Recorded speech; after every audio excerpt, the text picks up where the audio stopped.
Rus ordusu Azərbaycanda qalacaq, yoxsa getməyəcək? Həmin zaman Rus ordusu Azərbaycandaydı. Siz söylədiniz ki, Rus ordusu Azərbaycanı tərk edəcək və Rus ordusu artıq Azərbaycanı tərk edib. Bəs Türk ordusu Azərbaycana nə zaman gələcək? Çünki Azərbaycanda nə qədər ki, Türk ordusu yoxdur, Azərbaycan üçün hər zaman Rus işğalı təhlükəsi qalmaqdadır. Biz bunu böyle biliyoruz.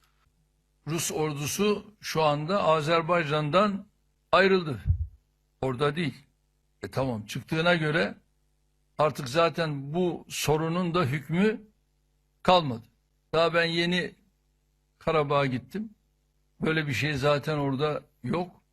Şu anda Azerbaycan orayı Azerbaycan devletinin yaşanabilir hükmü altına getirmenin gayreti içerisinde altyapı, üst yapı noktasında adımlarını atıyorlar ve çok ciddi de yatırımlar yapıyorlar. Hayırlı olsun.